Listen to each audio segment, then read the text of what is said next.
Morning and welcome to today's Thought for the Day for Friday, March the 5th.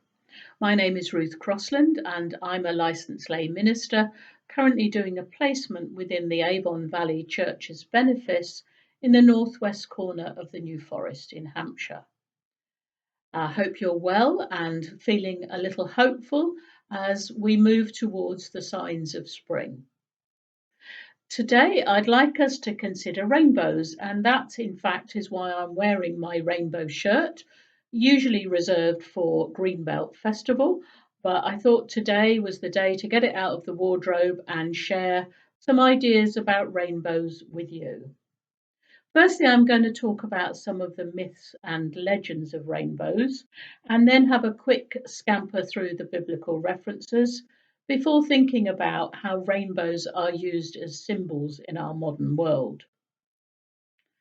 You won't be surprised to know that there are many different myths across many different cultures regarding rainbows and their meanings. Often, personally, I look forward to finding a rainbow and seeing where the pot of gold might be. Apparently, this pot of gold was stolen from the Irish people by the Vikings, and now a very tricky leprechaun guards it at the end. In Norse religion, the rainbow is depicted as a burning bridge called the Bifrost Bridge, and it's placed for gods to cross from Earth, otherwise known as Midgard, to their home called Asgard. Apparently, in Norse folklore, the Bifrost can only be used by gods or people who have been killed in battle.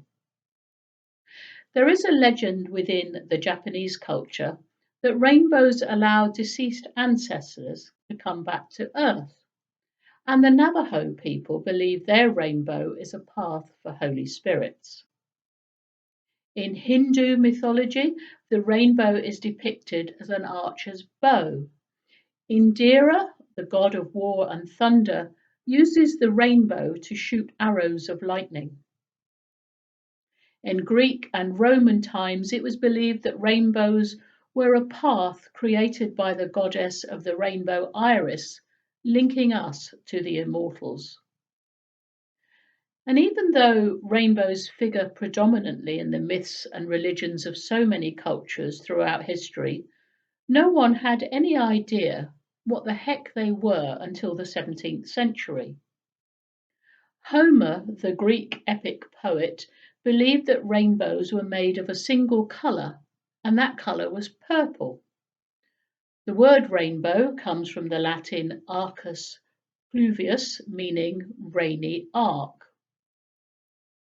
Later, during the Renaissance, it was then decided that rainbows consisted of four colours: red, blue, green, and yellow. But by 1666, Isaac Newton added indigo and orange to the five colours already known to make what we now consider to be our seven-coloured rainbow. No doubt at this point, some of you will be remembering the Roy G. Biv or the Richard of York gave battle in vain sayings, two useful mnemonics for remembering the order of our seven colours. The truth is that there is no set number of colours, as it's an optical illusion, and no two people see the same rainbow. The city of Sheffield has the record for the world's longest lasting observed rainbow, which was seen in the city on March the 14th, 1994, and lasted from 9 in the morning until 3 in the afternoon, unless, of course, you know differently. As an optical illusion, rainbows appear when raindrops act as tiny prisms. White light from the sun shines on one side of a water droplet and then gets reflected on the other side. These prisms create a circular bow or an arc of colour that is broken up into the colour spectrum. Amazingly, rainbows contain a continuum of around 1 million colours, although we humans only see 7. And as you know, you have to be in the right place to see a rainbow. usually opposite the sun. For all Christians, of course, rainbows have a special significance. Looking through the Bible, there are a number of references to rainbows and their significance for us. Early on in Genesis chapter 9, we read that the Lord promised to Noah to never destroy the earth by flood, and a rainbow is used as a sign of that promise, that covenant from God. The rainbow is designed to reassure us that when we see one, we can know that God has remembered his promise to us. Later in chapter 1 of Ezekiel, Ezekiel the prophet has a vision of heavenly and angelic beings appointed as guardians of God. And Ezekiel feels privileged to see a vision of God in heaven, and the brightness of God is seen as a rainbow. Later still in our Bible, in Revelation chapter 4, the rainbow is once again portrayed as a symbol of God's faithfulness and mercy, a symbol of hope from the storm and love. Rainbows for us hold such promise and hope.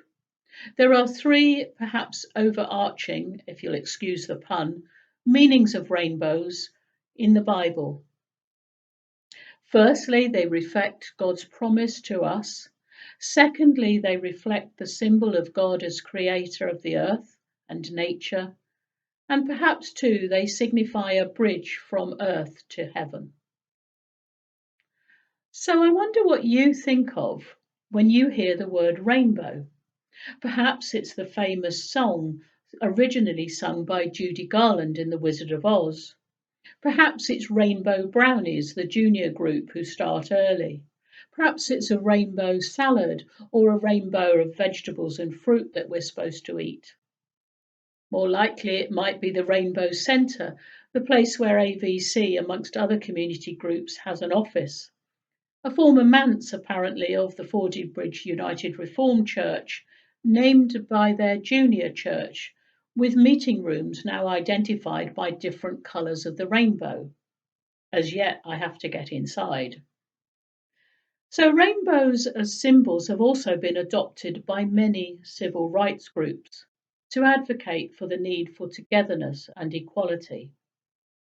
In the 1970s, rainbow flags became an international symbol of the gay movement, helping to depict pride, defiance, and hope for acceptance, respect, and equal rights for this marginalised group of people. I have here too a rainbow bracelet sold by a charity called Papyrus, who are working to support young people who might be tempted to be suicidal. But last year, of course, we saw reindeers, rainbows in abundance. Pictures started to spring up all across the country and, in fact, across the world. In nature, they help us to feel a little something special is happening. They have a tendency to help us stop in our tracks and to look at this thing of beauty. They're often stunning, like shooting stars and northern lights, and really, really special if we see a double one. And they can help us to feel perhaps an elated sense of a promise of good fortune. I wonder if you have been part of the rainbow movement, painting a rainbow with or without clouds and hanging it in your window as a sign of solidarity against the pandemic. Have you been one of the people who have celebrated October's World Rainbow Day, an initiative started by a little girl called Tilly, who wants to ask us all to embrace wearing colourful clothing as a symbol and tribute to all our key workers, all NHS workers, all workers, volunteers, and all people, in fact, who have shown kindness and love through COVID. Together with her mother also, she wants to help children talk in our schools about the pandemic and its effects on them. And as we look around our virtually empty schools, playgrounds, and museums, we still see the rainbows. The buildings may be empty of children, empty of people, but the rainbows remind us that we are all here together, hidden away, but hopeful. It's not too late if you haven't yet been part of anything to do with rainbows to paint a stone, a colour of the rainbow, write a hopeful message on it, and safely deposit it at the community rainbow being created at Fording Bridge Recreation Ground. May Summers Parkins, there who runs the Riverside Kiosk, started this community art project and is asking for all of us to join in. So, how can we refuse to express our part, perhaps by leaving a stone in God's covenant with us? Amen.